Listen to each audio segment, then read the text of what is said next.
आदिवासी लोगों को स्वतंत्र प्रवृत्ति का माना जाता है, जो कि अत्यंत परंपरावादी होते हैं और अपने सामाजिक और आर्थिक स्तर को लेकर वो सजग रहते हैं। और इन अपने जो सामाजिक और आर्थिक मामलों में वो किसी भी प्रकार का बाहरी हस्तक्षेप स्वीकार नहीं करते। और जब भी उनके आंतरिक मामलों में बाहरी हस्तक्षेप होता है तो हमेशा से उन्होंने इनका प्रतिकार किया है, यानी कभी भी उन्होंने इन अत्याचारों को सहन नहीं किया है, जब तक कि सामने वाले पक्ष ने उन्हें सैनिक बल पर नहीं दबा दिया। तो ऐसा ही हम आज इसके अंदर पढ़ेंगे, जिसमें राजस्थान के प्रमुख जनजातीय आंदोलनों के बारे में देखेंगे, जिसमें हम मुख्य रूप से इसमें गोविंद गुरु का भगत आंदोलन और मोतीलाल तेजावत का एक ही आंदोलन, इन दोनों आंदोलनों के बारे में हम इसके अंदर चर्चा करेंगे। नमस्कार मित्रों, मैं हूं अशोक कुमार और आपका मेरे चैनल कबीर क्लासेस 58 के अंदर स्वागत है। इससे पहले मैं आपको बताना चाहूँगा कि अगर आपने मेरे चैनल को सब्सक्राइब नहीं किया तो चैनल को सब्सक्राइब कर दें और वीडियो को लाइक कमेंट शेयर ज़रूर करें। इस वीडियो को प्रारंभ करने से पहले हमेशा की तरह मेरा आपसे एक क्वेश्चन होगा, जिसका जवाब आप कमेंट बॉक्स के अंदर ज़रूर दें। आज का क्वेश्चन है कि भारत छोड़ो आंदोलन के समय महात्मा गांधी जी को कहाँ पर कैद किया गया था। तो अब प्रारंभ करते हैं। राजस्थान के जनजातीय किसान और प्रजामंडल आंदोलन, लेकिन इसमें आज हम सिर्फ जनजातीय आंदोलन के बारे के अंदर देखेंगे, यानी जनजातीय आंदोलन क्या थे। तो राजस्थान में जनजातीय एवं किसान आंदोलन। तो राजस्थान के अंदर राजनीतिक चेतना का प्रारंभ यहाँ के किसानों और जनजातीय समाज ने किया था।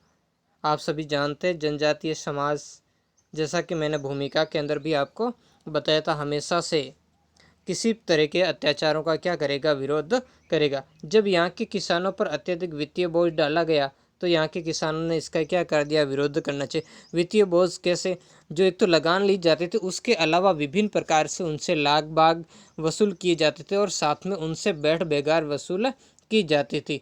इन सभी बातों को लेकर के किसानों ने क्या किया था, विरोध प्रदर्शन शुरू कर दिया। और बाद में जाकर के इन किसानों के जो सामाजिक मामलों के अंदर भी सरकार ने हस्तक्षेप करना प्रारंभ कर दिया था। तो इन सभी बातों को लेकर के क्या हुआ था, यहाँ विरोध प्रदर्शन प्रारंभ हो गया था।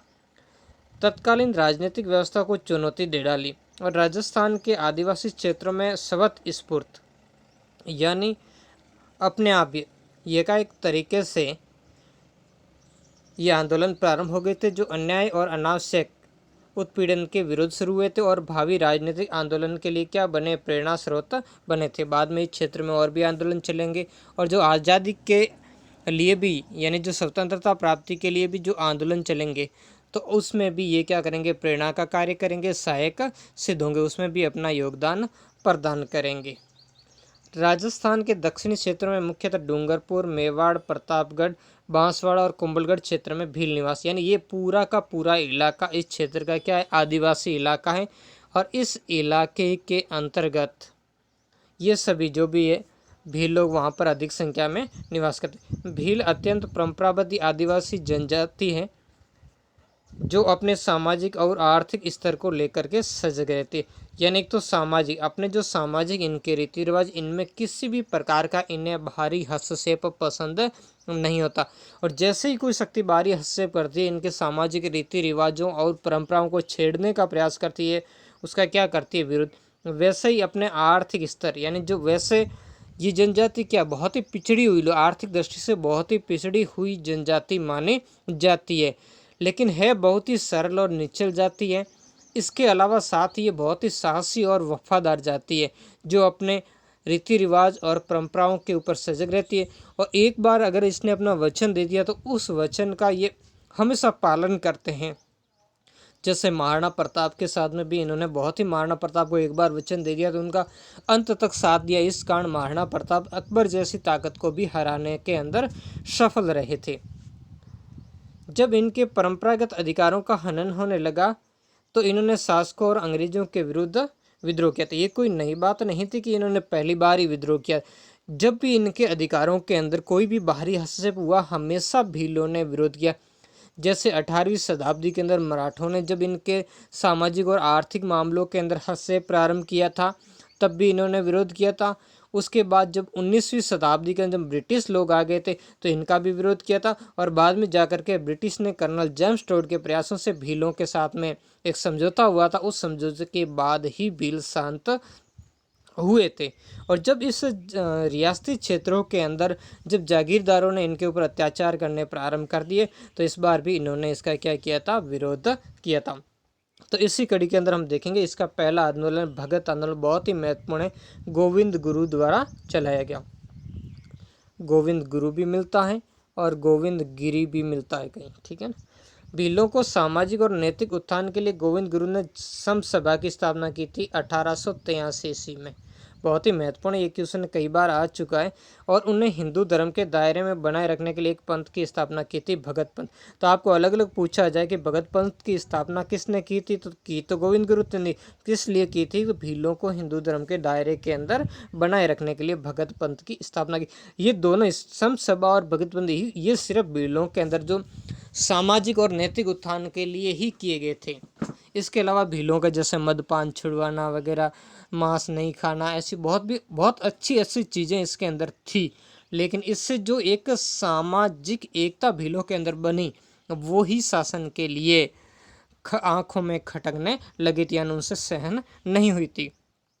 सम सभा द्वारा मेवाड़ डूंगरपुर पूरा मेवाड़ का इलाका समझो, ईडर, गुजरात, विजयनगर और मालवा के भीलों में सामाजिक जागृति शासक क्या होगा, संशंकित, यानी उससे आशंका हो गई कि भील क्या करना चाहते हैं कुछ अपने। उन्होंने आशंका ये व्यक्त की कि भील अलग से भील राज्य की स्थापना करना चाहते हैं।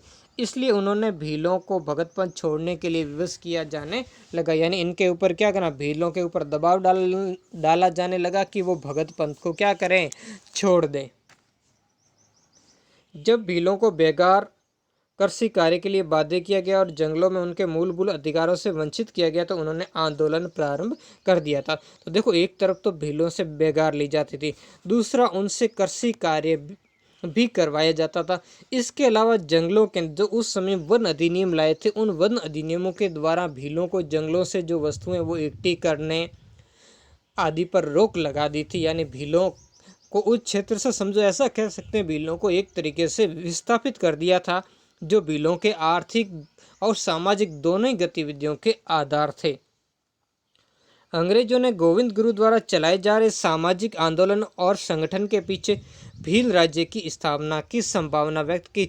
ये सिर्फ उनकी एक बात थी, बाकी ऐसी कुछ नहीं थी। यहाँ इस क्षेत्र में मुख्य चीज़ यही थी कि जैसे सुधार, एक बात हम ले लें कि जैसे गोविंद गुरु ने भीलों के अंदर शिक्षा का प्रचार किया, तो शिक्षा के प्रचार से इन शासन को लगने लगा कि ऐसे अगर जागरूक होंगे तो फिर ये क्या करेंगे, जो हमारे अत्याचार और शोषण का विरोध करेंगे उसके चंगुल में फंसे। जैसे हम एक उदाहरण ले सकते हैं कि जैसे गोविंद गुरु ने इनको जो मदपान यानी शराब पीने से मना किया, उसको छोड़ने के लिए भीलों को तैयार किया, तो इससे जो कुशलगढ़ और बांसवाड़ा राज्य के आबकारी के क्षेत्र में उनको बहुत ही भारी नुकसान उठाना पड़ा।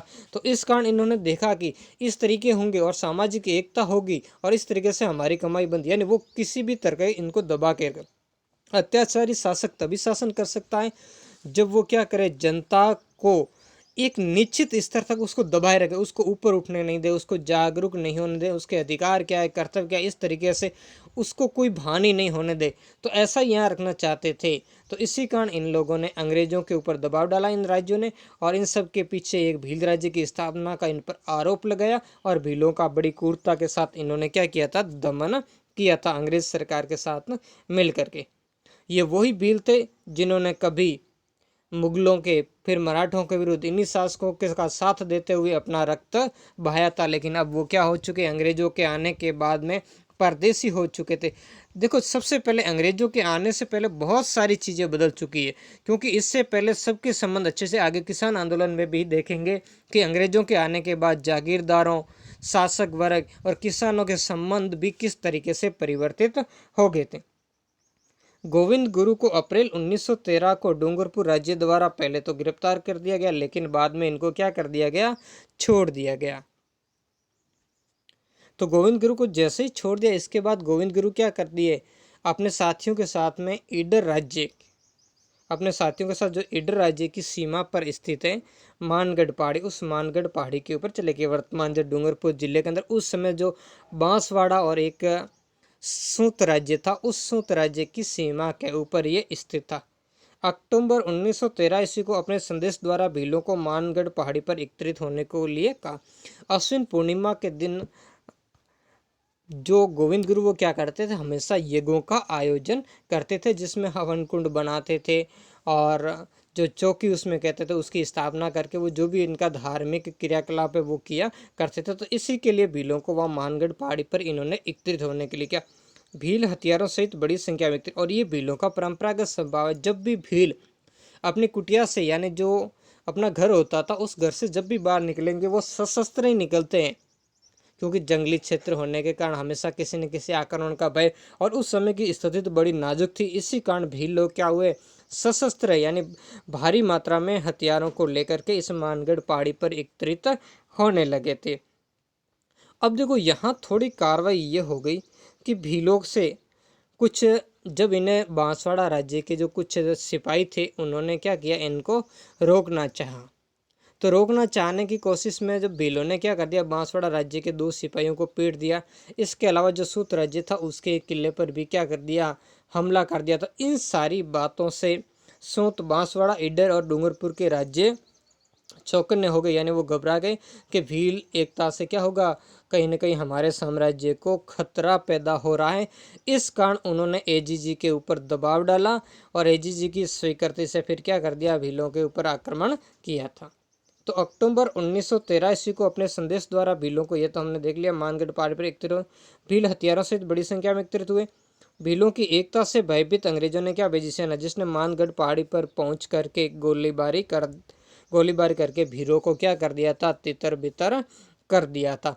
यानी यहाँ किसके नेतृत्व में, एक आपको ध्यान रखना है, बहुत ही महत्वपूर्ण तरीके से यहाँ बहुत सारी सेना थी, जिसमें इन राज्यों की सेना थी, साथ में अंग्रेजों की जो कुछ कंपनियां थी, जिसमें जैसे मेवाड़ भील कोर की 2 कंपनियां थी, 104 जो वेलेजली राइफल की एक कंपनी थी, राजपूताना रेजिमेंट की एक कंपनी थी, एक जाट रेजिमेंट की कंपनी थी।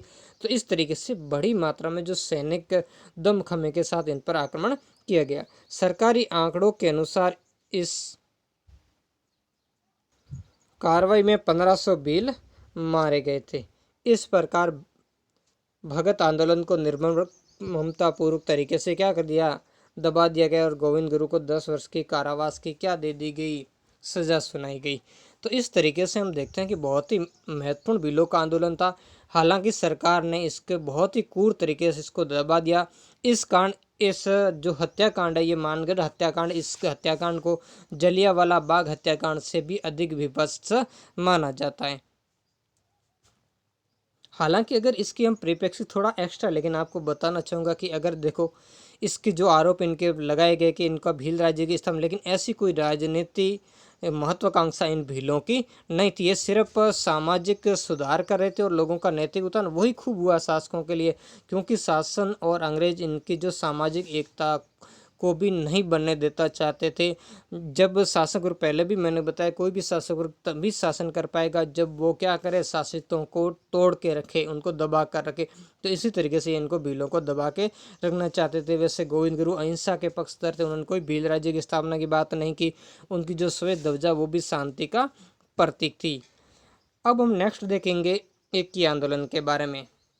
तो देखो क्या हुआ था, जब इस क्षेत्र के अंदर जो भील आंदोलन को दबा दिया गया, यानी जो ये भगत आंदोलन था, इसको कुचलने के बाद भी भीलों ने सरकारी नीति के विरुद्ध, यानी कुछ समय के लिए ये आंदोलन निष्क्रिय जरूर हो गया था, लेकिन बाद में फिर से धीरे धीरे जब ये भगत आंदोलन था, इसी कारण इनको जो राजनीतिक चेतना भीलों के अंदर आ चुकी थी, इस कारण भीलों ने बाद में फिर से क्या कर दिया, अंग्रेजी सरकार का विरोध किया जब उनके ऊपर अत्याचार बढ़ गए थे।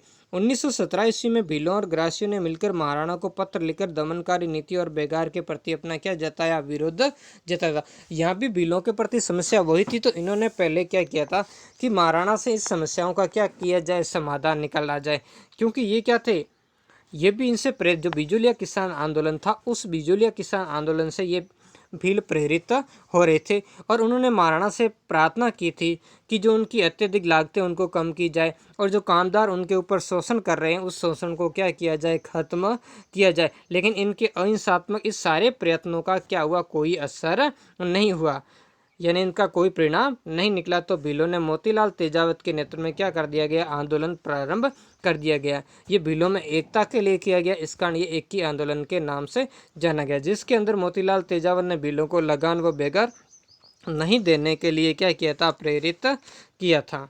हालांकि बाद में यहाँ भी ईडर क्षेत्र के अंदर मेजर सटन के अधीन मेवाड़ भील कौर ने क्या की थी, गोलीबारी की थी, जिसमें काफ़ी सारे भील क्या हुए थे, मारे गए थे और मोतीलाल तेजावत को भी क्या कर दिया था, गिरफ्तार कर लिया था। और इस तरीके से इस आंदोलन का भी बाद में क्या हो गया, पटाक्षेप यानी इसको दबा दिया गया। यह आंदोलन एक ही आंदोलन के नाम से विख्यात हुआ, यानी इस आंदोलन के प्रवर्तक थे मोतीलाल तेजावत। तो कैसा लगा मेरा प्रयास, कमेंट करके ज़रूर बताएं। और नेक्स्ट पार्ट के अंदर हम जो राजस्थान के अंदर किसान आंदोलन है उस किसान आंदोलन के बारे में देखेंगे। धन्यवाद। राजस्थान में चलने वाले जनजातीय आंदोलन के बारे में हम पहले पार्ट के अंदर पढ़ चुके हैं और इस पार्ट के अंदर हम देखेंगे जो किसान आंदोलन के बारे में।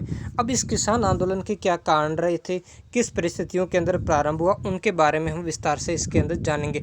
फिर हम इस पार्ट के अंदर पढ़ेंगे बिजुलिया किसान आंदोलन के बारे में, जो विशेष रूप से 3 पार्ट के अंदर हुआ था। जिसके अंदर पहले पार्ट के अंदर क्या हुआ था, बिजुलिया किसान आंदोलन स्वतःस्फूर्त था, स्थानीय लोगों ने उसका नेतृत्व किया था। दूसरे पार्ट के अंदर ये आंदोलन का स्वरूप राष्ट्रीय हो गया था, यानी इस आंदोलन से विभिन्न राष्ट्रीय नेताओं का इसके अंदर योगदान था, जैसे विजय सिंह पथिके, मदन मोहन मालवीय, महात्मा गांधी, बाल गंगाधर तिलक, गणेश शंकर विद्यार्थी आदि का इसके अंदर योगदान शामिल था। और जो तीसरा काल था वो इस आंदोलन का पतन का काल था, यानी इस आंदोलन का फाइनल रूप से कोई हल नहीं निकला और ये भारत की आज़ादी के तय तक ये चलता रहा था। तो इन सभी बातों का हम परिप्रेक्ष्य इसके अंदर बहुत ही विस्तारपूर्वक तरीके से हम देखेंगे। नमस्कार मित्रों, मैं हूं अशोक कुमार और आपका मेरे चैनल कबीर क्लासेस 58 के अंदर स्वागत है। मित्रों, वीडियो को लाइक करें और मेरे चैनल को सब्सक्राइब जरूर करें। अब देखो इसमें होता क्या है, किसान आंदोलन। अब देखो सबसे ज़्यादा समस्या यहीं से प्रारंभ, देखो किसान ही किसी भी समय की जो परिस्थिति होती है उस शासन का, किसी देश का आधार किसान ही होता है। हालांकि वर्तमान समय के अंदर कुछ देशों के अंदर ऐसी भी परिस्थितियां होती है जो देश वाणिज्यिक गतिविधियों के कारण किसानी की बजाय अन्य जो व्यापारिक गतिविधियां हैं, जैसे काफ़ी सारे, हालांकि वो बड़े क्षेत्र नहीं, छोटे देश हैं, उन छोटे देशों में सिर्फ वाणिज्यिक गतिविधियों के माध्यम से वो देश अपना अभ्युदय कर रहे। लेकिन उस समय पहले की जब सारी शासन व्यवस्था किसानों के ऊपर आधारित थी, यानी वो किसान जो खेती करते थे उन खेती से जो उपज होती थी उनसे के ऊपर ही वो सारी शासन व्यवस्था निर्भर थी। तो ऐसी स्थिति में हम जानना चाहेंगे कि आखिर क्या हो गया था किसानों और उस शासन व्यवस्था के बीच में कि किसानों को आंदोलन करने पड़े थे, इससे पहले नहीं करने पड़े थे। तो इसके बारे में हम इसमें विस्तार से अब देखेंगे। तो राजस्थान की जो राजनीतिक, सामाजिक और आर्थिक संरचना सामंती रही है, पहले नहीं थी। हालांकि बाद में जो मध्यकाल आया, इस मध्यकाल के अंदर जिसे हम राजपूत युग के नाम से जानते, इस राजपूत युग के अंदर जो सामंती व्यवस्था है, जो ये कह सकते हैं हम बीच का जो मध्यस्थ वर्ग है, वो मध्यस्थ वर्ग इस समय अस्तित्व में आ चुका था। ये संरचना त्रिस्तरीय यानी 3 स्तर की थी और जिसमें कौन कौन थे इस स्तर पर, पहले स्तर पर थे शासक, ये पहले फर्स्ट स्तर पर थे, दूसरे स्तर पर थे ये जागीरदार और तीसरे स्तर पर थे ये कर्षक वर्ग। तो देखो ये क्या करते थे, ये 2 वर्ग थे, ये सारे के सारे ये निर्भर किस पर थे, इस तीसरे वर्ग कर्षक, यानी कर्षक वर्ग सारा उत्पादक था और ये इसके क्या उपभोक्ता थे। ये शासक वर्ग और जागीरदार वर्ग क्या कहते हैं, इसके उपभोक्ता, यानी इनके ऊपर निर्भर थे, या इसे कह सकते हैं परपोषी वर्ग के अंदर ये शामिल थे। इन सभी के पारस्परिक अंतर संबंधों पर आधारित ये व्यवस्था थी। अब इसने कहा पारस्परिक ज्ञान इन सब के ऊपर आधारित। देखो कोई भी व्यवस्था होती किसी एक पर आधार निर्भर, वो कहीं उसके साये कान थे। वैसे ये तीनों ही व्यवस्थाएं क्या थी, पारस्परिक ज्ञान आपसी संबंधों के ऊपर आधारित थी। 19वीं शताब्दी के अंत तक इनके संबंध सौहार्द यानी अच्छे बने रहे। मगर इसके बाद राजस्थान का परिदृश्य बदलना प्रारंभ हो गया और इसका परिणाम ये हुआ कि राजस्थान के विभिन्न भागों में अनेक किसान, अब देखो इन्होंने कहा कि 19वीं शताब्दी तक इनके संबंध अच्छे रहे और बाद में खराब क्यों हो गए और क्या कारण थे।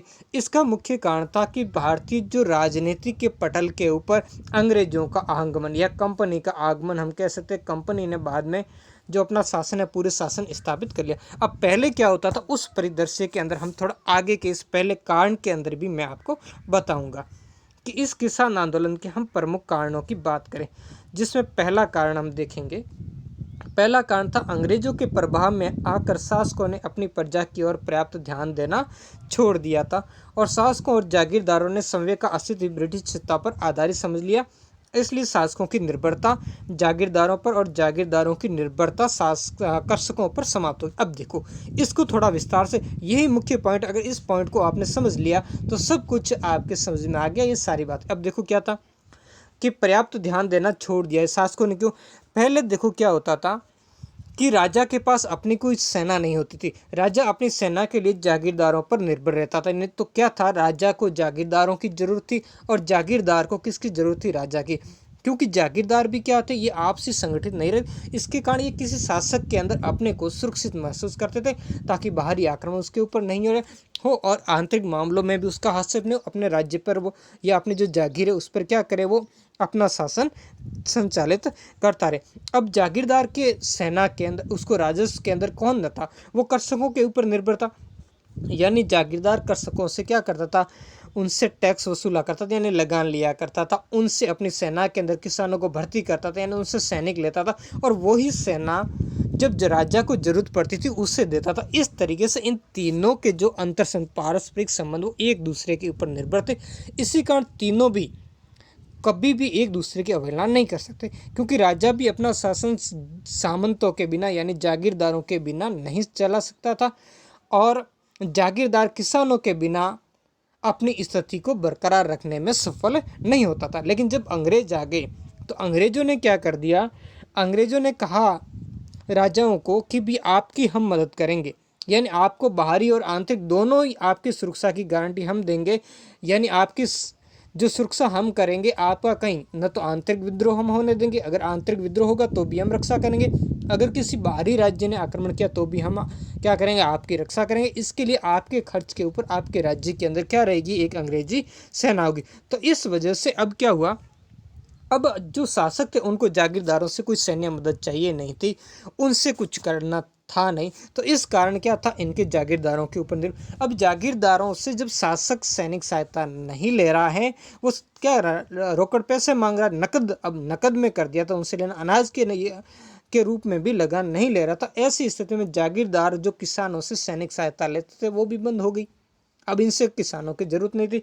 अब ऐसी जब राजा को क्या करता, अंग्रेजों को विभिन्न टैक्स देने, उनका खर्चा देना, तो इसलिए वो जागीरदारों के ऊपर दबाव डालता था और जागीरदार किसानों के ऊपर, यानी जागीरदार जितना शासक को टैक्स देता उससे बहुत बड़ी मात्रा में ये अपना खुद का, तो इसके लिए बहुत ज़्यादा था। एक जो अजमेर के अंदर मेयो कॉलेज स्थापित की गई, उसमें इन शासक वर्ग और इस जागीरदार वर्ग के लोगों को अंग्रेजों ने ऐसी शिक्षा दी कि वो अंग्रेज भक्त बन गए और वो जनता से दूर चले गए।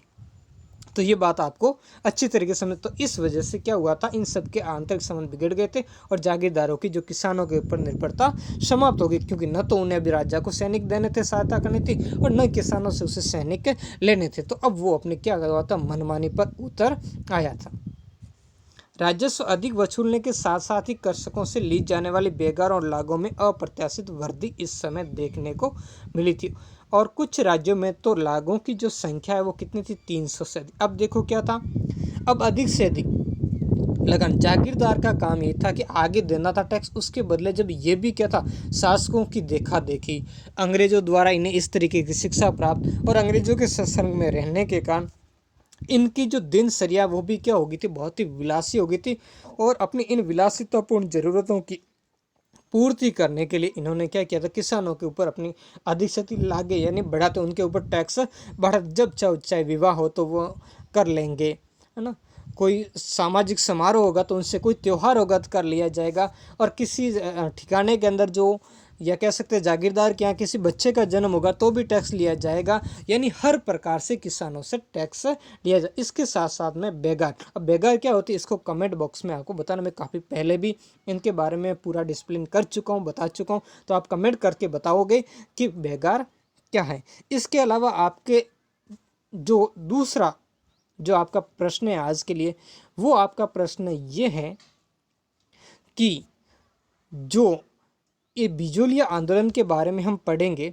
ये बिजोलिया आंदोलन जो चलाया गया था, इसको चलाने वाले प्रमुख नेता कौन थे? ठीक है, प्रमुख नेता का आपको नाम बताना है। ठीक है, तो इस समय विभिन्न प्रकार की लाग बाग ये जो लागे कहे इसे लागते भी थे, लाग बाग या ऐसे कह सकते छोटे बड़े ये टैक्स थे, कर लिया करते थे। इस काल में अन्य व्यवसायों से विस्थापित लोगों ने कृषि पर निर्भर हो जाने से कृषक मजदूरों की संख्या में क्या हुई?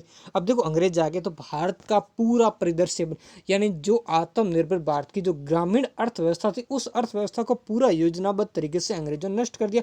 तो विभिन्न जो अन्य व्यवसायों के थे वो अपने काम से क्या हो गए? विस्थापित हो गए, यानी उनसे वो काम छीन लिया गया, तो वो भी अब कृषि पर आ गए।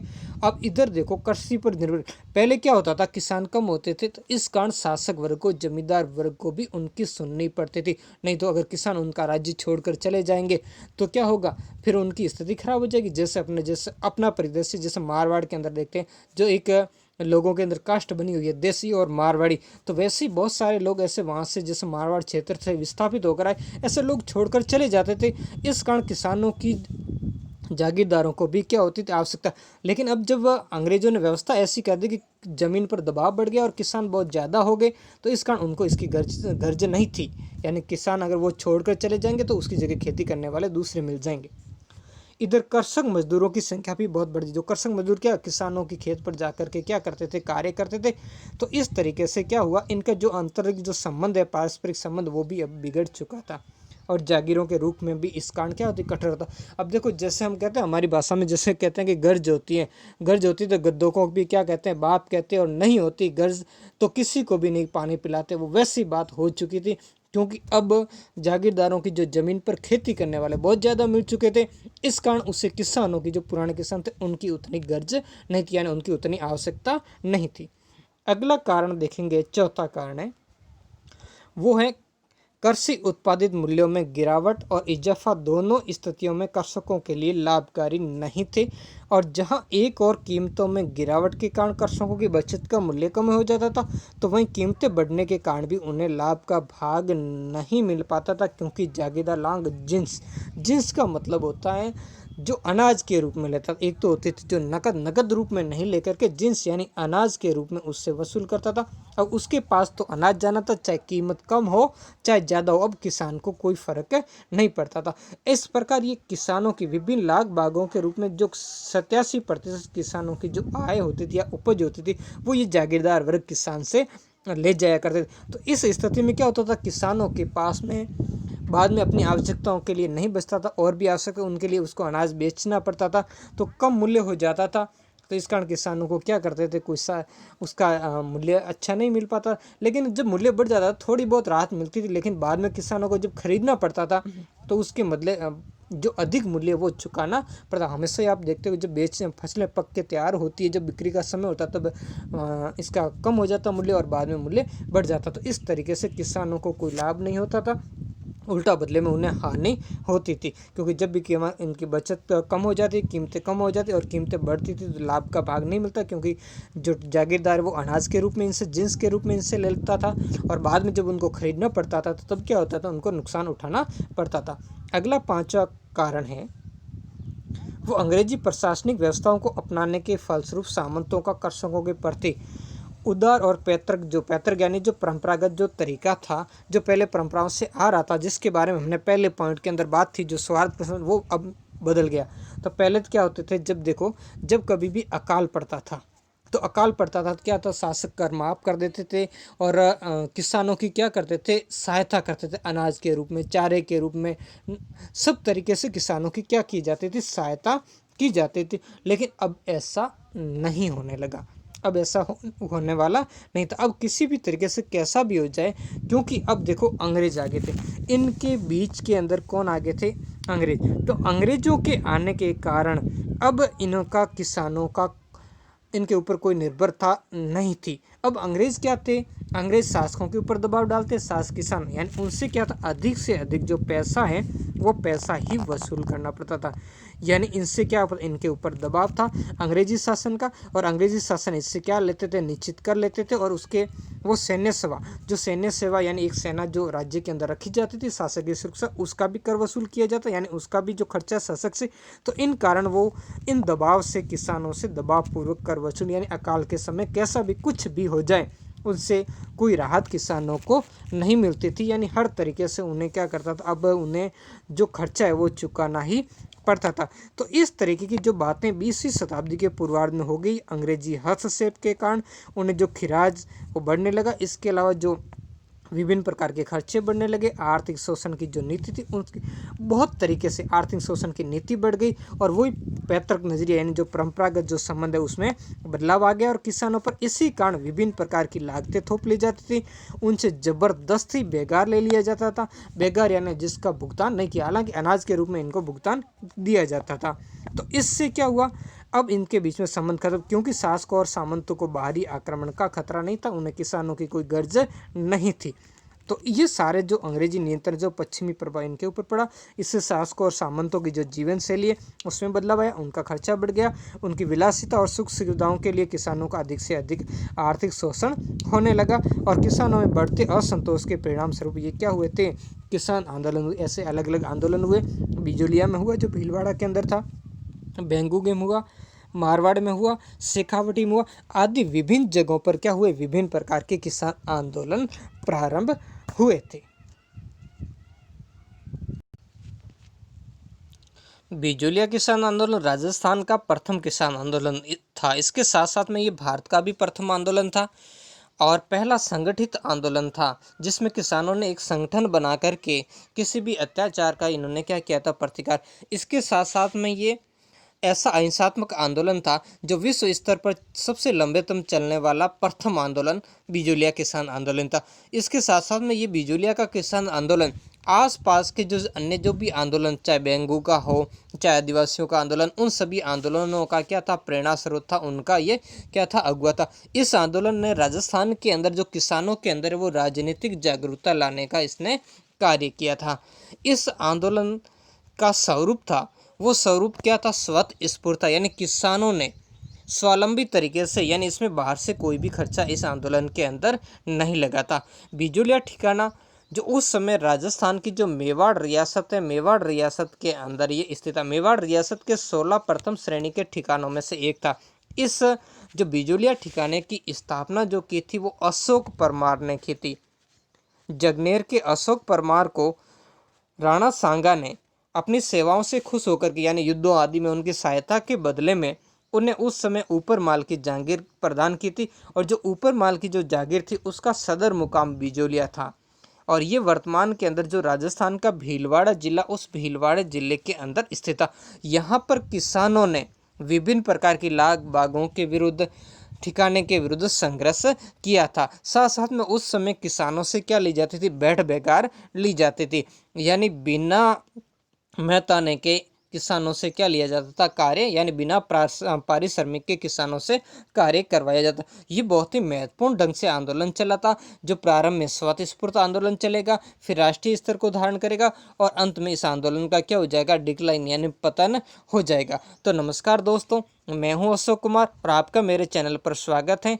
और आज हम देखेंगे इस बिजोलिया किसान आंदोलन के बारे में। इससे पहले हमेशा की तरह मैं आपको एक बात बताना चाहूँगा कि वीडियो को लाइक करें और मेरे चैनल को सब्सक्राइब जरूर करें। और इस चैप्टर को प्रारंभ करने से पहले आपके लिए 2 आंसर है, जिसका जवाब आपको कमेंट बॉक्स के अंदर जरूर देते। पहला क्वेश्चन आपके कि भगत आंदोलन किसने चलाया था। दूसरा क्वेश्चन आपसे है कि आदिवासियों का मसीहा किसे कहा जाता है। तो बिजोलिया किसान आंदोलन राजस्थान के अन्य किसान आंदोलनों का क्या रहा, अगुआ रहा। जैसे मैंने भी कहा, पहले भी आपको बताया, अभी की प्रेरणा स्रोत रहा। इसी कारण जो आसपास के, चाहे बेंगू का आंदोलन, चाहे मीणा आंदोलन हो, चाहे भगत आंदोलन हो, चाहे एक ही आंदोलन हो, चाहे सीकर का आंदोलन हो, जितने भी किसान आंदोलन हुए उन सब के लिए ये क्या रहा था, प्रेरणा स्रोत का इसने कार्य किया था। यहाँ के किसानों में अधिक संख्या में कौन थे? धाकड़ जाति के किसान थे। 1894 बिजोलिया के राव गोविंद दास की मृत्यु तो किसानों और जमींदार जो जागीरदार, यहाँ तो क्या था, किसानों को जागीरदार के खिलाफ कोई विशेष शिकायत नहीं थी। यानी गोविंद दास के समय तक किसानों और ठिकाने के जो संबंध थे वो अच्छे बने हुए थे। गोविंद दास का जब मराठों के समय इनकी समस्याएं ज़्यादा हुई थी, इनके ठिकानों पर मराठों ने अधिकार भी कर लिया था, तब गोविंद दास ने क्या किया था, इनके जो धाकड़ जाति के किसान थे इन किसानों के सहयोग से ही अपने ठिकानों को वापस प्राप्त करने में ये सफल रहे थे। तो इस समय के जो पहले चैप्टर में मैंने आपको बताया था कि एक दूसरे के जो पारस्परिक संबंध थे वो स्वार्थ पर और एक दूसरे की आवश्यकताओं की पूर्ति पर आधारित थे। लेकिन बाद में क्या होता है, 1894 ईस्वी में जो नया जागीरदार बनता है, कौन बनता है? कृष्ण सिंह, जिसे किशन सिंह के नाम ने किसानों के प्रति ठिकाने की नीति और जागीर प्रबंध के अंदर क्या कर दिए थे? परिवर्तन कर दिए थे। और इसी परिवर्तन के कारण किसानों और ठिकाने के अंदर क्या हुए थे? संघर्ष प्रारंभ हुए थे। इसके समय कृष्ण सिंह के समय लगभग 84 प्रकार की लाग बाग किसानों से ली जाती थी, जिससे उनकी मेहनत की कमाई का जो 87 यानी 87% भाग है वो किसानों से जागीरदार ले लिया जाता था। तो बाकी थोड़ा बहुत भाग बता था, जिससे किसान अपने परिवार की पालन पोषण भी मुश्किल से कर पाता था। इसके बाद इसके अलावा उनसे बेगार ली जाती थी, यानी बिना पारिश्रमिक के इनसे क्या करवाया जाता था? कार्य। इन सभी कारणों से क्या थे? किसान बड़े दुखी थे और इसी दुख के कारण किसानों ने क्या हुआ? संघर्ष करने को मजबूर। इसी समय की 1897 की बात है और 1897 से यह आंदोलन प्रारंभ होता है। गिरधरपुरा गांव में गंगाराम धाकड़ के पिता की मृत्यु भोज, जो वर्तमान समय के अंदर भी आप देखते हो कि विभिन्न अपने यहाँ पर मृत्यु भोज आयोजित होता है, जिसमें खाना बनाया जाता है और उसमें बहुत सारे जो लोग हैं गांव के साथ साथ में बाकी जो रिश्तेदार सगा संबंधी वगैरह वो सभी इकट्ठा होते। हालांकि वर्तमान समय के अंदर सरकार ने मृत्यु भोज पर रोक लगाने का बहुत ही प्रयत्न कर रही है और जो वर्तमान कोरोना काल के अंदर सरकार ने इस पर पूरी तरीके से सख्त निर्देश दे और बिल्कुल है भी। जब किसी व्यक्ति के घर का सदस्य एक चला जाता, वो उसके लिए गम की बात है और आस पड़ोस के जो रिश्तेदार आ जाते हैं और उसके छाती पर बैठ करके वो क्या करते हैं? वो अपना घी पूड़ी हलवा माल खाते रहते हैं। और सबसे ज़्यादा बात इसमें नशे की प्रवृत्ति बहुत ही ज़्यादा। और एक तो उस व्यक्ति के घर में सदमा आता है और दूसरा उस व्यक्ति को या उस घर को क्या करते हैं? आर्थिक रूप से बहुत ही पंगु बना देते हैं, उसको कर्जदार बताते। ये बहुत ही एक सामाजिक प्रथा है। हालांकि ये बहुत ही बड़ी बुराई है सामाजिक, लेकिन अब समाज के अंदर लाख प्रयत्न सरकार की करने के बावजूद भी लोग इसके अंदर अभी छोड़ने को तैयार नहीं है। तो इस मृत्यु भोज के अवसर पर किसानों ने क्या की? अब देखो सभी किसान वहाँ इकट्ठे होते हैं तो उसमें अपनी समस्याएं किसानों से चर्चा की कि भाई देखो पहले क्या था और अब क्या हो रहा है ना। तो अब पहले तो हमारे ठिकाने के साथ में कम लिया था, अब देखो ठिकाना बात बात पर क्या लाग बाग लगाता और बेगार भी लिया करता और साथ में क्या करता? हमें अपमानित भी किया करता है। इन कष्टों का खुलकर चर्चा की और मेवाड़ के महाराणा को इनसे क्या किया? अवगत करवाया। यानी इसमें यहाँ से निर्णय लिया गया किसानों। यहाँ एक व्यक्ति आए थे साधु सीताराम दास, जो ठिकाने के पुस्तकालय के अंदर क्या करते थे? नौकरी किया करते थे। साधु सीताराम दास। तो उन्होंने जब किसानों की इन समस्याओं को सुना तो उन्होंने कहा कि भाई आप ऐसा कीजिए, आप जाकर के इनकी क्या कीजिए? शिकायत। तो किसानों ने कहा शिकायत? ठिकाने की शिकायत कहाँ के? तब उन्होंने बताया कि इनके ऊपर एक मेवाड़ का महाराणा वहाँ जाए। तो वहाँ पर ठाकरी पटेल और मन्नालाल पटेल इन दोनों को वहाँ पर क्या भेजा? वह ठिकाने के पास में इनकी क्या करने? शिकायत करने के लिए भेजा था। ठाकरी पटेल के नेतृत्व में किसान वहाँ गए थे और वहाँ जाकर के जो मेवाड़ के महाराणा थे उन्हें अपनी समस्याओं से क्या करवाया था? अवगत करवाया था। लेकिन इसकी बात कोई ज़्यादा बात की यानी कोई सफलता नहीं मिली। उल्टे ठिकाने को जब पता चला कि वहाँ मेरी शिकायत लगाने महाराणा के पास गए तो इन किसानों को क्या कर दिया था? वहाँ से मेवाड़ के इस ठिकाने से यानी बिजोलिया से क्या कर दिया? उन्हें निष्कासित कर दिया था। महाराणा ने सुनवाई के बाद किसानों की लागत और बेगार संबंधित शिकायतों की जांच के लिए राजस्व अधिकारी था हाकिम हुसैन, इसके नेतृत्व में क्या किया था? इसको नियुक्त किया था। ये यहाँ आए थे हामिद हुसैन ने ठिकाने के विरुद्ध जो महकमा खास था वहाँ का जो राजस्व विभाग था वहाँ क्या दी थी? एक रिपोर्ट दी थी, लेकिन उस रिपोर्ट का कोई परिणाम नहीं निकला। यानी क्या किया था? राज्य की तरफ से मात्र 1-2 लागतें कम कर दी थी। यानी राज्य की तरफ से कोई विशेष किसानों की सुनवाई नहीं की थी, मात्र 1-2 लागतें कम करने को कहा गया। और इन सभी बातों से कृष्ण सिंह का क्या बढ़ गया? हौसला बढ़ गया, बहुत ज़्यादा हौसला बढ़ गया कृष्ण सिंह, क्योंकि वहाँ जब शिकायतें नहीं और इसके अलावा इस पर कोई विशेष ठिकाने पर कार्रवाई नहीं की गई। तो इसने अब क्या किया था, दमन चक्र चला दिया था। किसने, राव कृष्ण सिंह ने, यानी किसानों को वहां से निष्कासित, जो शिकायत करने के उनको निष्कासित करना, बाकी की धरपकड़ करना, इस तरीके की कार्रवाई की गई। विभिन्न प्रकार की लागू और 1899 से 1900 के भयंकर दुर्भिक्ष यानी छप्पनिया काल। छप्पनिया काल क्यों कहा था, क्योंकि इस समय विक्रम संवत था 1856। क्योंकि देखो हमारा जो देशी कैलेंडर है वो विक्रम संवत के ऊपर चलता था, और विक्रम संवत कब से प्रारंभ होता है, 57 ईसा पूर्व से ये प्रारंभ होता है। तो यहाँ से इसी कारण ये आप यहाँ से जोड़ लीजिए, ये कब बनता है, अब इसको आप जोड़ेंगे, 57 इसमें आप ऐड कर लीजिए, तो ये कब होगा, 13 और 5 और सॉरी अपना 8 5 5 और 5 10 और 1 11। तो इस तरीके से 1913 के आसपास में, यानी ये जो छपनिया काल हमारे सन के अंदर इसके कहते, तो उस समय का ये क्या हुआ था, भयंकर एक दुर्भिक्ष पड़ गया था।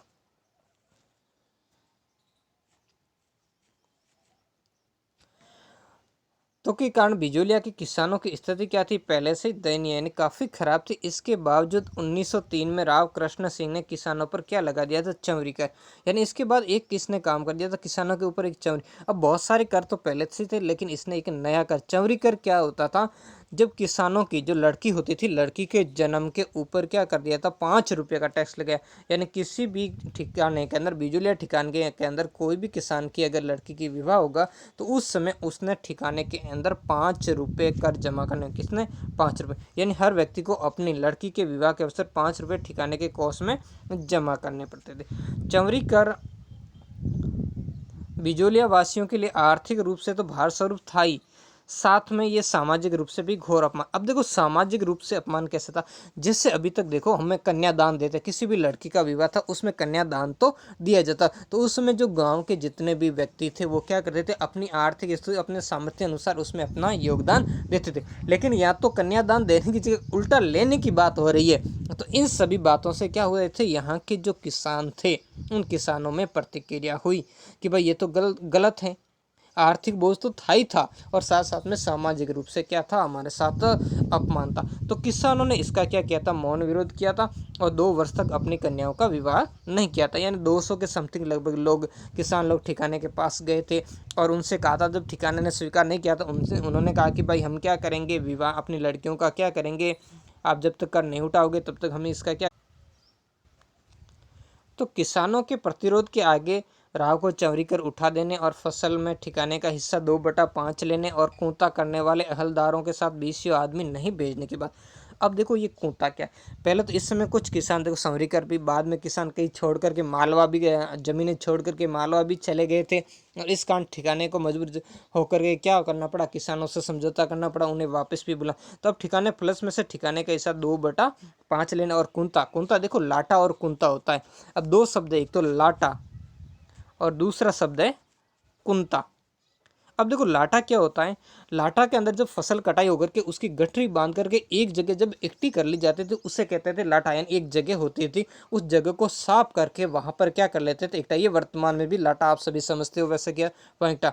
फिर क्या होता था, ठिकाने की तरफ से आदमी आता था, वो आदमी क्या करता था, उसको देख करके अनुमान के आधार पर उसका राजस्व यानी उस जो लाटा यानी जो गठरियां होती थी फसलों की, उसको देख करके अनुमान के आधार पर भू राजस्व निर्धारित करता था, उसे ही क्या कहता था, कुंता कहा जाता था, और इसको संयुक्त रूप से लाटा कुंता। तो इस समय ये कुंता करने आते थे, तो अपनी मन मर्जी से उस फसल का क्या करते थे, अनुमान लगाते। किसान इससे बड़े पीड़ित थे।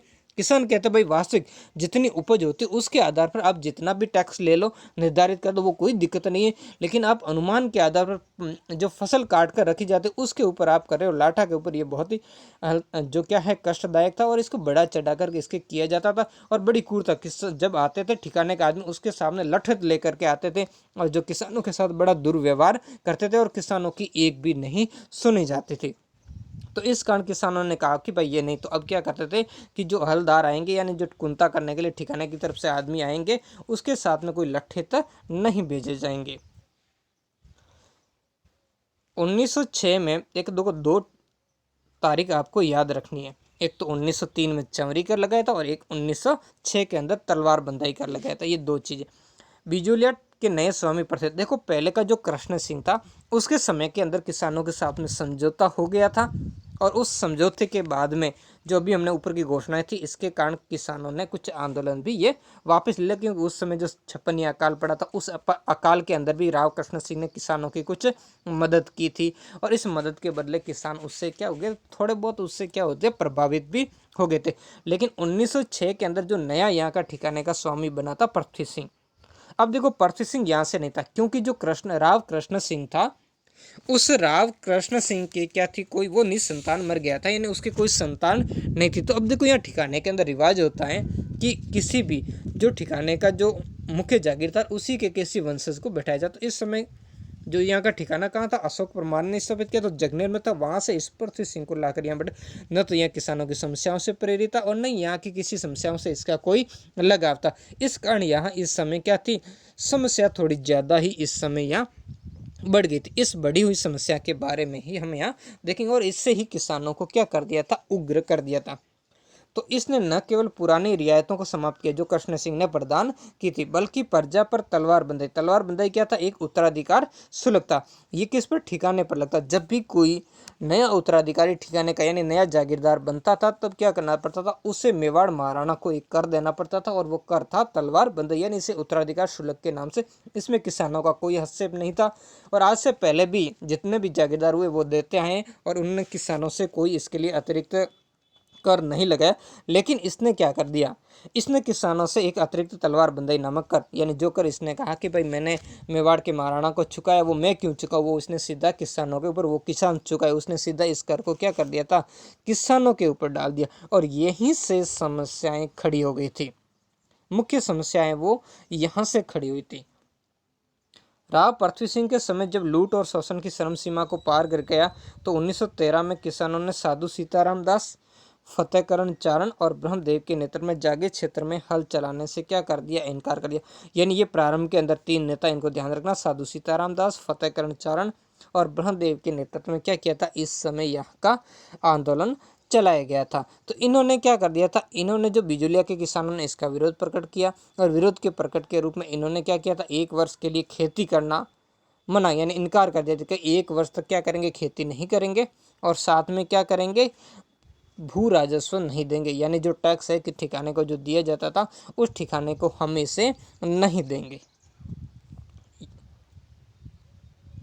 यानी जागीर क्षेत्र में भूमि को पड़ता रखने के कारण ठिकाने को क्या करनी, बड़ी हानि उठानी। जब खेती नहीं होगी तो ठिकाने को कर लेगा किससे, कर सारा जिन्स के अनाज के रूप में। जब अनाज होगा ही नहीं तो लेगा क्या। इसके बाद ठाकुर द्वारा की जाने वाली शक्ति और अत्याचारों, और यानी वो ठाकुर बड़ी क्रूरता के ऊपर आ गया था, और उसने फतेहकरण चारण और ब्रह्मदेव को बहुत सारा परेशान भी किया था, और इनको यहाँ से क्या कर दिया था, निष्कासित भी कर दिया। तो इनसे आतंकित होकर के ये बिजुलिया छोड़कर चले गए, और साधु सीताराम दास को भी पुस्तकालय की नौकरी से अलग। ये ठिकाने के अंदर पुस्तकालय की नौकरी कहते कि भाई खाते हमारी और गाते उनके किसानों के, इस कारण के भाई जाओ, आपकी यहाँ कोई जरूरत खूब हो गया, आपने जो पढ़ना लिखना था वो कर लिया, अब यहाँ से आप जाइए। यानी साधु सीताराम दास को भी वहाँ से चले गए थे।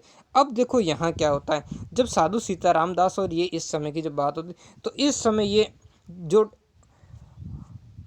विजय सिंह पथिक होता है, जो भूप सिंह के नाम से, वो उस समय राजस्थान के अंदर आते हैं, और यहाँ पर जो चित्तौड़ के अंदर ओछड़ी नामक गांव होता है, वहाँ वो रहते हैं। तो वहाँ ये साधु सीताराम दास जाते हैं, यानी वहाँ जा कर के इनसे क्या कहते हैं, पथिक से मिलते हैं 1915 में। कब मिलते हैं, 1915 में जाकर मिलते हैं, और उन्हें किसानों की जो समस्याएं हैं और जागीरदारों द्वारा जो असहाय जनता पर जो अत्याचार किए जाते थे, उन अत्याचारों से उनसे परिचित करवाया जाता है, और उनसे विनती की जाती है कि आप आइए और आकर के क्या कीजिए, इस जो आंदोलन है, इस आंदोलन की आप बागडोर संभालिए। तो पथिक जी क्या हुए, इस समय तैयार हो गए। तो यहाँ से बहुत बड़ी जो बात हो जाती है, क्योंकि जो बिजुलिया आंदोलन, उसे विजय सिंह पथिक जैसा एक नया उत्साही और साहसी नेता मिल गया था।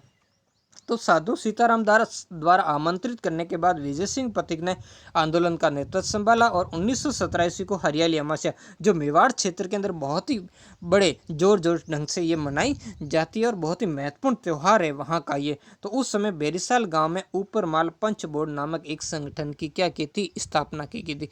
किसकी, ऊपरमाल पंच बोर्ड नाम से एक संगठन बनाया गया था, और तत्वाधान में इस आंदोलन का क्या किया था, श्री गणेश, जिसका जो सरपंच कह सकते हैं, मन्ना लाल पटेल को इसका क्या बनाया गया था, सरपंच बनाया गया था। अब इस चरण में क्या होता है, किसानों की जो वीरता और उनके संगठन से प्रभावित होकर न केवल अंग्रेजी पत्र मराठा, अंग्रेजी पत्र किसका था? तिलक ने अंग्रेजी पत्र मराठा में इसके समाचार प्रकाशित किए, बिजोलिया के बारे में एक संपादकीय लिखा, अपितु मेवाड़ के महाराणा फतेह सिंह को भी एक तिलक ने पत्र लिखा और उस पत्र में उन्होंने क्या कहा कि मेवाड़ के राजवंश ने स्वतंत्रता के लिए बहुत बलिदान किया है, आप सभी स्वतंत्रता के पुजारी, एतव आपके राज्य में स्वतंत्रता के उपासकों को जेल में डालना कितनी कलंक की बात है। क्योंकि देखो अब इन्होंने ये बात क्यों की, किसके लिए कहा? स्वतंत्रता के उपासक यानी स्वतंत्रता के पुजारी। जैसे महाराणा प्रताप ने अकबर की आजीवन अधीनता नहीं स्वीकार की थी, वैसे ही मेवाड़ के महाराणा थे फतेह सिंह। इनको जो केसरी सिंह बारट है, इन्होंने चेतावनी का चुगुटिया नामक लिखा था, तो दिल्ली में जाकर के भी जो अंग्रेजों का दिल्ली दरबार था उसमें ये क्या हुए थे? सम्मिलित नहीं हुए थे। तो इस कारण क्या हुआ था, इनको ये इस तरीके की बात इन्होंने लिखी थी। बिजोलिया के किसानों को जागृत करने के लिए एक और माणिक्यलाल वर्मा द्वारा पंछीड़ा नामक एक गीत गाया जा रहा था। वहीं दूसरी ओर प्रज्ञा चक्षु भवनलाल सवर्णकार भी अपनी कविताओं के माध्यम से गांव-गांव जाकर के अलग जगा रहे थे, यानी लोगों के अंदर क्या कर रहे थे? जागृति, लोगों को जागृत कर रहे थे और उनमें उन्हें प्रेरणा प्रदान कर रहे थे। पथिक जी ने बिजोलिया के आसपास के इलाके के युवकों में देशभक्ति की भावना बढ़ने के उद्देश्य इस समय एक ऊपर माल सेवा समिति नामक एक क्या बनाया था? संगठन बनाया था। देखो वो ऊपर एक पंच बोर्ड और है, इससे पहले यहाँ की एक धाकड़ सभा नाम से एक और सभा भी हुआ करती थी पहले, लेकिन इसके बाद में इन्होंने क्या किया था, यहाँ पर एक इन्होंने ऊपर माल सेवा समिति नाम से एक क्या बनाया था? संगठन बनाया था। और ये संगठन किसका था? ये युवा लोगों का। देखो क्योंकि पथिक जी जानते थे कि कोई भी आंदोलन तब तक सफल नहीं हो सकता जब तक उसमें क्या हो? युवाओं की भागीदारी नहीं हो। ऊपर माल पंच बोर्ड नामक एक संगठन ऊपर वो बना चुके थे, या युवाओं को शामिल करने के लिए किसका बनाया? और इस संगठन बना करके इन्होंने एक समाचार पत्र निकाला, ऊपर माल डंका नामक पंचायत का एक क्या निकला? पत्र निकलवाया। अब ये ऊपरमाल डंका नामक जो पर्चा था इस पंचायत का, कौन सी? जो किसान पंचायत थी या जिसे ऊपरमाल पंच बोर्ड था, उसका पर्चा निकाल के इन युवाओं को कहा, ऊपरमाल सेवा समिति से जोड़ के कहा कि गांव-गांव जाकर के आप इनका क्या करो? प्रचार करो। तो युवाओं ने क्या किया था? देश जो इस बिजोलिया के यानी पूरे क्षेत्र के अंदर किसानों के घर घर जाकर के इसका प्रचार किया। और इस तरीके से देखो विजय सिंह पथिक ने क्या किया था? स्थानीय स्तर पर इसको जो संरक्षित करने के साथ साथ में इसका फैलाव क्या किया था? राष्ट्रीय स्तर पर, पूरे भारत स्तर पर भी इसको संरक्षित करने का कार्य इन्होंने किया था। इसके लिए इन्होंने क्या किया था? विभिन्न समाचार पत्र थे, उन समाचार पत्रों में इनको क्या किया था? इस आंदोलन को प्रकाशित करवाया था। आंदोलन को देश भर में संरक्षित करने के लिए पथिक जी ने किसानों की तरफ से कानपुर से निकलने वाले समाचार पत्र था प्रताप, जिसके संपादक थे गणेश चंद्र विद्यार्थी। उनको क्या कहा गया था? गणेश शंकर विद्यार्थी को चांदी की राखी भेजी थी और इस राखी को उन्होंने स्वीकार करते हुए इस एक पूरी श्रृंखला बनाई थी। इस बिजोलिया किसान आंदोलन पर इन्होंने श्रृंखला और इसके होने वाले अत्याचारों को इन्होंने क्या किया था? प्रकाशित किया था।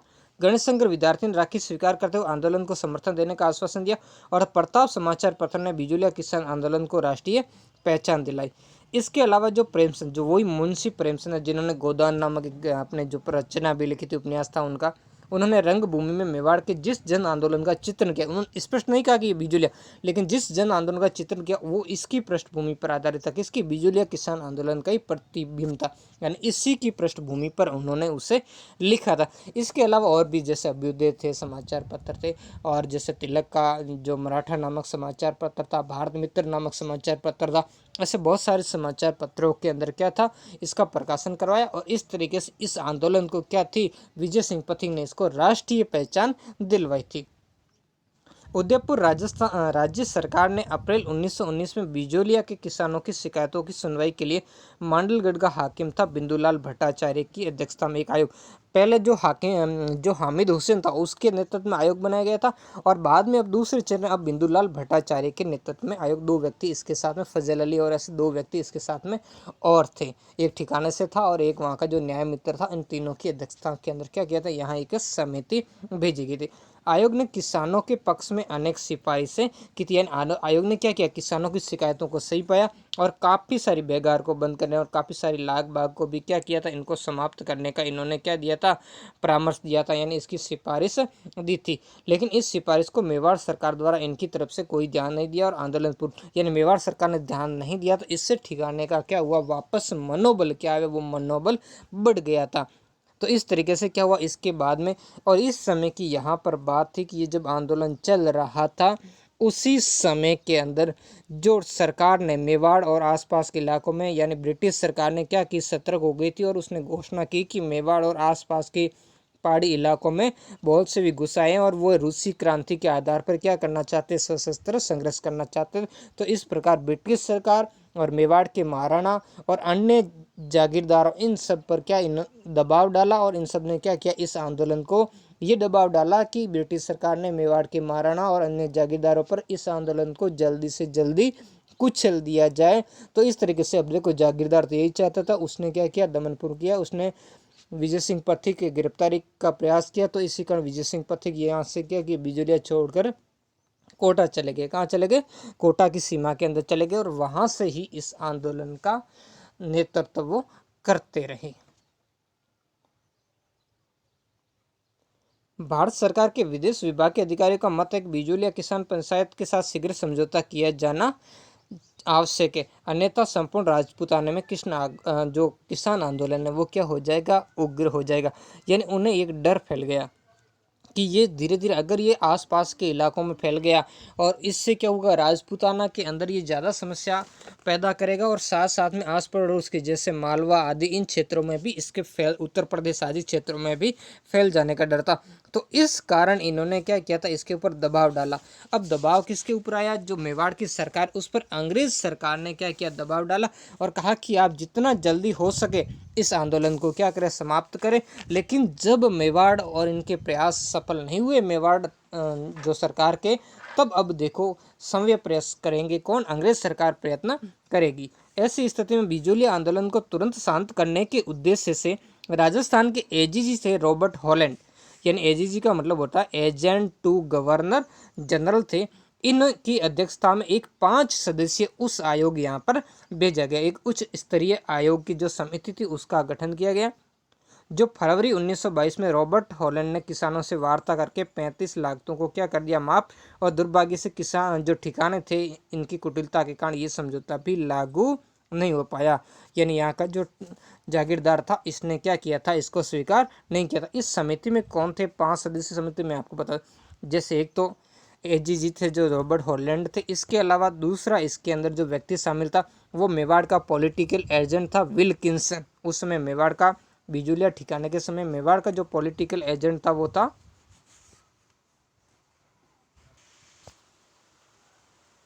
विल्किंसन। इसके अलावा जो इनका एक सचिव था, एजेंट टू गवर्नर जनरल का सचिव था आगलवी, और 2 अन्य थे, जैसे एक तो वहाँ दीवान था मेवाड़ का प्रभात चंद चटर्जी, और दूसरा था जो शायर हकीम था बिहारी लाल। ये 5 सदस्य इसके अंदर सम्मिलित थे। इनके नेतृत्व आई थी समिति और इन्होंने किसानों की समस्या को जायज़ ठहराया और इन समस्याओं के कारण कितने, इस करों को याद रखना, 35 करों को क्या कर दिया था, इन्होंने माफ़ कर दिया था। लेकिन ठिकाने ने इसको क्या कर दिया था, स्वीकार नहीं किया था।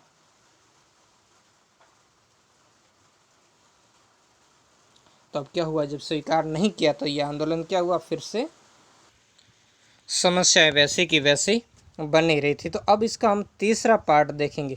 जो अंतिम पार्ट है, ये 3 पार्ट के हुआ था, अंतिम पार्ट जो है वो 1927 में प्रारंभ होता है। इस पार्ट में क्या होगा, इस आंदोलन का क्या हो जाएगा, पतन हो जाएगा। यानी इसमें क्या होंगे, फिर जो इसके नेतृत्व करने वाले नेता हैं उन खुद में मतभेद उभर आएंगे। 1927 में नए बंदोबस्त के विरोध में किसानों ने ठिकाने पर दबाव बनाने के लिए विजय सिंह पथिक के परामर्श के बाद ऊंची लगान दरों के विरोध में अपनी माल भूमि क्या कर दी, छोड़ दी। अब देखो क्या हुआ था, इस समय क्या किया था, जो मेवाड़ ठिकाने था उसका एक क्या कराया था, पूरे इस जो मेवाड़ क्षेत्र के अंदर एक बंदोबस्त करवाया था। विशेषकर इस बिजुलिया ठिकाने के एक व्यक्ति थे ट्रेंस की अध्यक्षता में क्या था, ये कमीशन आया था जिसने क्या किया था, जमीन का बंदोबस्त किया था। इस जमीन के बंदोबस्त में इन्होंने क्या किया था, जमीन को 2 भागों में बांट दिया था, एक सिंचित और एक असिंचित। तो सिंचित जमीन थी उस पर टैक्स कम कर दिया, जबकि असिंचित जो भूमि थी उस पर टैक्स बढ़ा दिया था। तो इस तरीके से जब ऊंची लगान दरों के कारण जब ये व्यक्ति कहाँ गए, ये सारे यहाँ के किसान जब विजय सिंह पथिक के पास में गए, क्योंकि विजय सिंह पथिक इस समय जो फुसारिया नामक गांव थे वहाँ गांव के अंदर रहा करते थे, क्योंकि या मेवाड़ ठिकाने की गिरफ्तारी से बचने के लिए। तो फिर वहाँ पर किसान गए, विजय सिंह से पथिक से मिले, लेकिन विजय सिंह पथिक ने इस बार क्या था, अब इसकी विजय सिंह पथिक की जो दूरदर्शी सोच इस बार काम नहीं आई थी जो उन्होंने मालभूमि छोड़ने का उन्हें आदेश दिया वो क्या था, किसानों की मांग जो आशाएं थी या विजय सिंह पति की आशा थी, निर्णय ठीक उसके उलट आया था। मगर किसानों की धारणा के विपरीत ठिकाने ने भूमि की नीलामी किए जाने से भूमि को लेने वाले नए किसान यानी महाजनों ने क्या कर दिया, इस किसानों की भूमि को क्या कर लिया था, खरीद लिया था। तो इस तरीके से किसानों के हाथ से जो जमीन थी वो जमीन भी चली गई और किसानों द्वारा भूमि छोड़ने के फैसले के लिए पथिक को उत्तरदायी ठहरा, क्योंकि इस समय एक तरफ तो मेटर राजनीतिक वर्मा जी, जमलाल बजाज की भी एंट्री हो चुकी थी और पथिक और इन सब के बीच में क्या थे, आपसी मतभेद थे। और दूसरी तरफ ये किसानों के पक्ष में जब ये उल्टा फैसला चला गया था, जो इनके पथिक के विरोधी जो नेता थे उनका भी दाव लग गया और इस तरीके से यहाँ पर क्या कि किसान पथिक से रुष्ट हो गए और पथिक जी यहाँ से क्या हो गए, 1927 में इस आंदोलन से अलग हो गए। इसके बाद उन्होंने अपने को इस आंदोलन से क्या कर लिया, अलग कर लिया और इसके बाद किसानों ने अपनी भूमि को वापस प्राप्त करने के लिए आंदोलन जारी रखा, जो 1941 तक चलता रहा। बाद में 1941 के अंदर क्या हो गया था, जो ठिकाने आदि इनके बीच में समझौता हो गया था, ठिकाने और किसानों के बीच में, और इस ठिकाने द्वारा किसानों की जो माल भूमि जो जब्त की गई थी वो किसानों को वापस लौटा दी गई। तो इस तरीके से 1941 में आकर के ये आंदोलन क्या हो गया था, समाप्त हो गया। तो इस तरीके से विश्व का सबसे लंबा चलने वाला आंदोलन था, जो 1897 से लगा करके 1941 ईस्वी तक चला था। ये अपने आप में बहुत ही बड़ा जो मामला, जब इतना लंबे समय तक किसानों ने क्या किया था, संघर्ष किया था। तो कैसा लगा ये पार्ट, कमेंट करके ज़रूर बताएं। मिलते हैं नेक्स्ट पार्ट में एक नए टॉपिक के साथ। धन्यवाद।